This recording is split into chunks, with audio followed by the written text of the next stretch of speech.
नमस्कार. आज श्री गजानन महाराजांच्यावर आपण मल्टी चॉईस क्वेश्चन्स बघणार आहोत.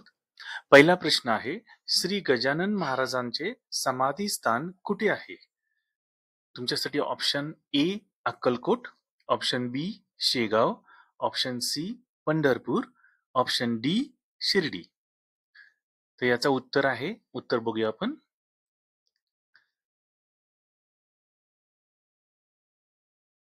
याचं उत्तर आहे ऑप्शन बी.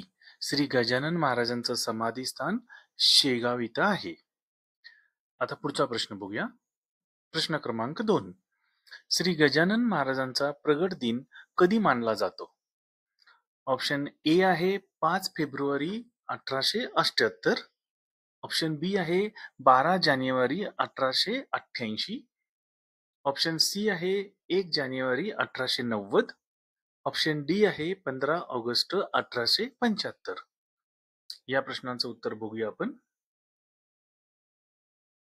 या प्रश्नाचं उत्तर आहे ऑप्शन ए.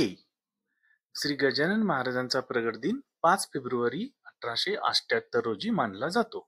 आता पुढचा प्रश्न आपण महाराजांच्यावरचा बघूया. प्रश्न क्रमांक 3. श्री गजानन महाराजांच्या वर आधारित ग्रंथाचे नाव काय? त्यासाठी ऑप्शन 4 आहे तुमच्याकडे. Option A Dnyaneshwari, option B Gajanan Vijay Granth, option C Dasbodh, option D Shripad Shrivallabh Charitra. या प्रश्नाचं उत्तर आहे ऑप्शन बी गजानन विजय ग्रंथ. आता आपण पुढील प्रश्न बघूया. प्रश्न क्रमांक 4. श्री गजानन महाराज कोणत्या संप्रदायाशी संबंधित आहेत? याच्यासाठी 4 ऑप्शन.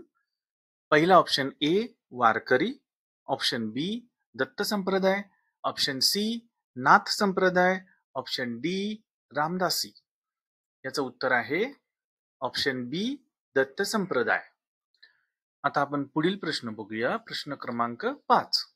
श्री गजानन महाराजांचे समाधी वर्ष कोणते आहे? ऑप्शन ए आहे 1892, ऑप्शन बी आहे 1908, ऑप्शन सी आहे 1911 आणि ऑप्शन डी आहे 1885. आता या प्रश्नाचं उत्तर आपण बघूया. उत्तर आहे ऑप्शन बी 1908. पुढचा प्रश्न बघू आपण. प्रश्न क्रमांक 6.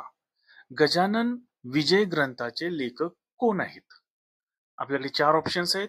पहिला option A Dasganu Maharaj, option B Ramdas Swami, option C आहे एकनाथ महाराज, ऑप्शन डी आहे ज्ञानेश्वर माऊली. आता या प्रश्नाचं उत्तर आपण बघूया. Option A Dasganu Maharaj. आता प्रश्न क्रमांक पुढचा 7. गजानन विजय ग्रंथात किती अध्याय आहेत? या विजय ग्रंथात पहिला ऑप्शन आहे 12, दुसरा बी ऑप्शन आहे 19, ऑप्शन सी आहे 21 आणि ऑप्शन डी आहे 25. या प्रश्नाचं उत्तर आहे ऑप्शन सी.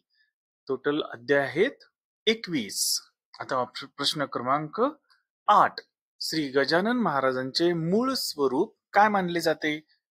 त्यासाठी ऑप्शन ए दत्तावतार, ऑप्शन बी विठ्ठलावतार, ऑप्शन सी श्रीरामावतार, ऑप्शन डी शिवावतार. या प्रश्नाचं उत्तर बघूया आपण. आणि उत्तर आहे ऑप्शन ए दत्तावतार. आता पुढचा प्रश्न बघूया. प्रश्न क्रमांक 9. श्री गजानन महाराजांनी लोकांना कोणत्या मार्गाचा उपदेश केला? यासाठी ऑप्शन ए आहे भक्ती मार्ग, ऑप्शन बी आहे योग मार्ग, ऑप्शन सी आहे ज्ञान मार्ग आणि ऑप्शन डी आहे कर्म मार्ग. या प्रश्नाचं उत्तर आहे ऑप्शन ए भक्ती मार्ग. आता पुढचा प्रश्न बघू आपण. प्रश्न क्रमांक 10. श्री शेगाव संस्थानात कोणते प्रसिद्ध उपक्रम चालतात? ऑप्शन ए आहे अन्नछत्र, ऑप्शन बी आहे शिक्षण संस्था, ऑप्शन सी आहे रुग्णालय आणि ऑप्शन डी आहे वरील सर्व. तर या प्रश्नाचं उत्तर आहे ऑप्शन डी वरील सर्व, म्हणजे अन्नछत्र, रुग्णालय आणि शिक्षण संस्था हे सर्व उपक्रम श्री शेगाव संस्थानातर्फे चालवले जातात. तर शेवटपर्यंत हा व्हिडिओ बघितला त्याबद्दल धन्यवाद. व्हिडिओ आवडला असेल तर लाईक करा आणि जर चॅनलला पहिल्यांदा आले असाल तर प्लीज चॅनलला सबस्क्राईब करा. Thank you.